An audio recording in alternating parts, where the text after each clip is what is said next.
یہ انہوں نے اپنا وتیرہ بنایا ہوا ہے۔ بہرحال ان چیلنجز کا مقابلہ کرتے ہوئے انہوں نے محنت کی ہے، اور یہ جماعت اسلامی کی پوری لیڈرشپ کو کریڈٹ جاتا ہے کہ اب الحمدللہ ایک مرتبہ پھر ہمارے ان 9 ٹاؤنز میں جماعت اسلامی کے تعمیر و ترقی کا ایک نیا سفر شروع ہو گیا ہے۔ اور ہم نے پہلے بھی یہ بات کہی تھی کہ ہم اختیار سے زیادہ کام کریں گے، ہم اس پر قائم ہیں۔ اللہ کا شکر ہے کہ ہم اپنے اختیارات سے زیادہ کام کر رہے ہیں، اس لیے کہ سیوریج کے مسائل یہ بھی ان کو دیکھنے پڑتے ہیں۔ اگر یہ سیوریج کا مسئلہ حل نہ کریں تو جو سڑک یہ بنائیں گے اندر کی گلی وہ تو ٹوٹ جائے گی۔ تو یہ کام جو واٹر بورڈ کے کرنے کا ہے، جو مرتضی وہاب صاحب کے ماتحت ہے، وہ بھی جماعت اسلامی کے ٹاؤن چیئرمین اور یوسی کے لوگوں کو کرنا پڑتا ہے۔ جو کام جو ہے وہ کچرا والا ہے، اس کی بھی مینجمنٹ کرنی پڑتی ہے، اس کی بھی دیکھ بھال کرنی پڑتی ہے۔ نالوں کی صفائی جو ان کے ذمے جو نالے آتے ہیں اس کو بھی انہیں کو دیکھنا پڑتا ہے۔ اتنا بڑا یہاں نارتھ ناظر کا پرابلم مستقل چلا آ رہا تھا برسا برس سے، اور اس کے لیے کوئی انتظام نہیں تھا کہ سیوریج کا وہ پورا پانی آ کر جمع ہو جاتا تھا اور پوری آبادیوں کی آبادیاں خراب ہو جاتی تھیں۔ انہوں نے اس کو سیٹ کر دیا ہے الحمدللہ، اور اب گجر نالے سے اس کا کنیکشن ہو گیا ہے، اور اس کے نتیجے میں اب وہ پانی وہاں سے ڈرین آؤٹ ہوگا۔ اب پرابلم یہ ہے کہ S3 منصوبہ کہاں چلا گیا جس کے ساتھ اس کو جڑنا تھا۔ تو 15 سال سے کراچی کے بڑے بڑے منصوبے پینڈنگ پڑے ہوئے ہیں۔ S3 نہیں بن رہا۔ KCR کراچی سرکولر ریلوے 6-8 دفعہ اس کا افتتاح کر چکی ہیں مختلف گورنمنٹس، نہیں بن رہا۔ اسی طرح گرین لائن یہ جو یہاں سے جاتی ہے آگے جا کے رک گئی ہے، وہ آگے نہیں بڑھ پا رہی ہے، انہوں نے مزید روک دیا اس کو۔ ریڈ لائن ہے یونیورسٹی روڈ کا بیڑا غرق کر دیا ہے۔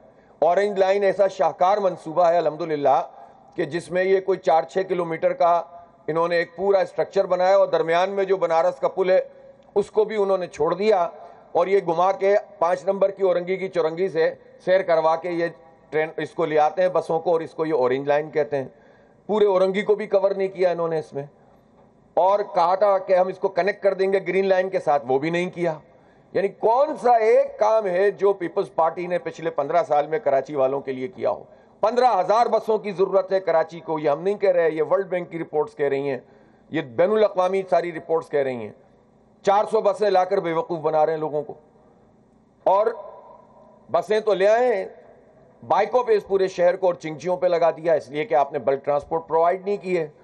اب چنگچیاں چلیں، دھکے کھائیں آپ اس میں، یا بائکس ہیں جو 50 لاکھ سے زیادہ اس شہر کراچی میں ہو چکی ہیں، اور اس لیے ہو گئی ہیں کہ ٹرانسپورٹ اویلیبل نہیں ہے، سڑکیں بنی ہوئی نہیں ہیں، اور ای چالان کتنا ہو رہا ہے؟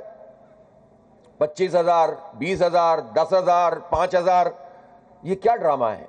یعنی جو چالان لاہور میں 200 روپے کا ہے وہ کراچی میں اگر 5,000 روپے کا ہوگا تو پھر پیپلز پارٹی کی شان میں اگر لوگ کچھ بیان فرماتے ہیں تو اس میں ان کو پریشانی کیا ہوتی ہے؟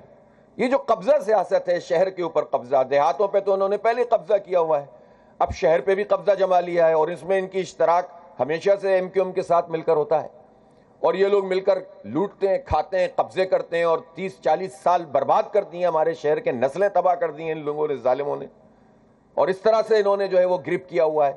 تو یہ جو لوٹ مار کا نظام اور قبضے کا نظام ہے، اس قبضے کے نظام سے اس شہر کو آزاد دلانے کی اس تحریک کو جاری رکھنا ہے۔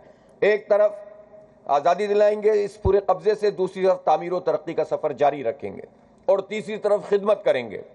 یہ جماعت اسلامی جو صرف باتیں نہیں کرتی، نعرے نہیں لگاتی، ہم